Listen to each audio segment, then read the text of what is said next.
Okay, Assalamualaikum warahmatullahi wabarakatuh. Hari ini saya ingin berbincang mengenai isu menyelesaikan masalah harian yang bukan rutin dan kreatif dan inovatif sukar untuk dicapai. Maksudnya isu ini dihadapi oleh mungkin ada guru-guru yang menghadapi isu ini di sekolah yang mana sukar untuk mencapai TP6 untuk murid-murid rakan-rakan guru. Okey, jadi ini adalah salah satu contoh kaedah penyelesaian, tetapi bukan ini sahaja. Okey, saya cuba membantu ya yang semampu saya bagaimana mungkin boleh kita menyelesaikan isu ini. Dan untuk TP6 ni mungkin bukan semua murid yang akan berjaya, tetapi sekurang-kurangnya ada murid yang boleh mencapai TP6. Jadi di sini kita ulang kaji sedikit mengenai standard 4, iaitu guru sebagai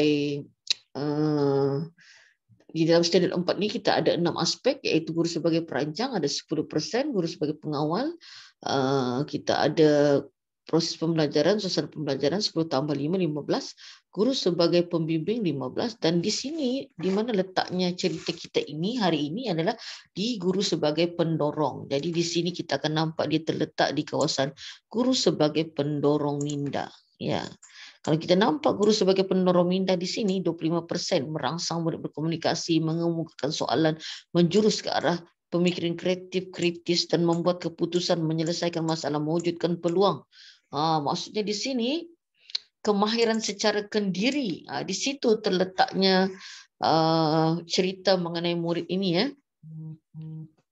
Kemudian dia boleh juga terletak di bahagian guru sebagai penilai, iaitu melaksanakan penilaian di mana menggunakan pelbagai kaedah pentaksiran, pemulihan pengkayaan, dan di sini dalam penilaian inilah mungkin boleh diserapkan dari segi kepahaman, memahami, tetapi yang kita fokus hari ini adalah TP6, jadi kita fokus kepada mencipta lah.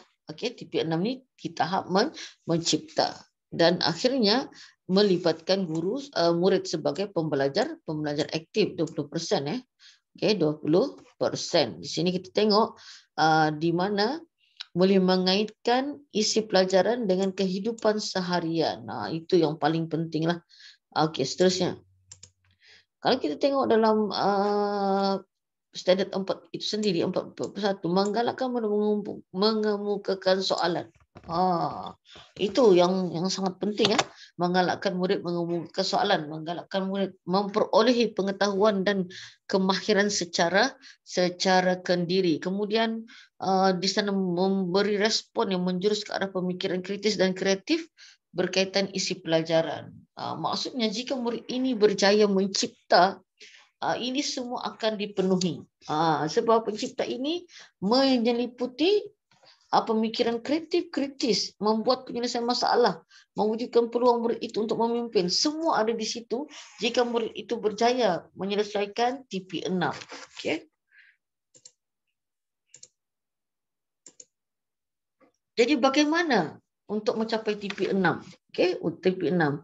Asas murid mesti kuat. Maksud contohnya kalau matematik, contohnya pendarapan, pembahagian, tambah tolak, itu mesti kukuh. Maksudnya asas mesti kuat. Barulah murid ini boleh mencipta. Kalau asasnya lemah, bagaimana mungkin murid boleh mencipta sesuatu?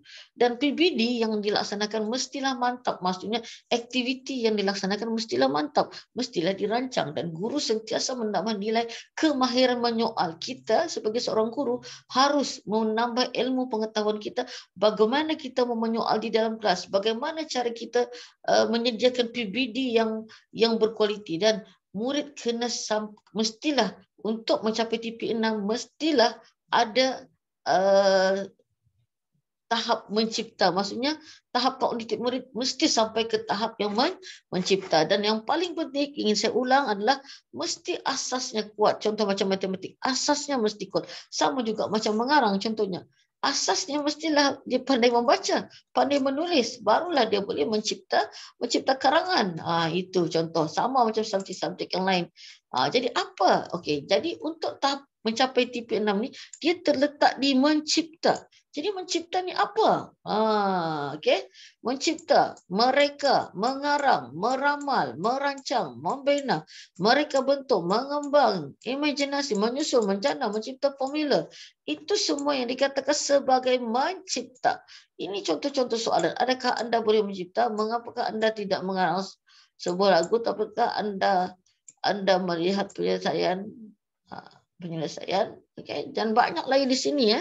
Dan kemudian contoh aktiviti dan hasil mencipta sebuah mesin contohnya. Mereka bentuk sebuah bangunan, mencipta sebuah produk, mencipta rumus, mencipta menulis tentang perasaan dan berhubung dengan itu. Maksudnya memang lebih kepada mencipta, mereka membuat suatu produk yang baru atau rumus yang baru. Okey, ini contoh soalan sekolah rendah ya, matematik rasanya ni ada di dalam buku teks. Okey, kalau kita tengok yang ini adalah cara penyelesaian asal. Tetapi ini adalah cara penyelesaian yang kreatif. Maksudnya jawapan itu diberikan oleh murid secara gambar rajah.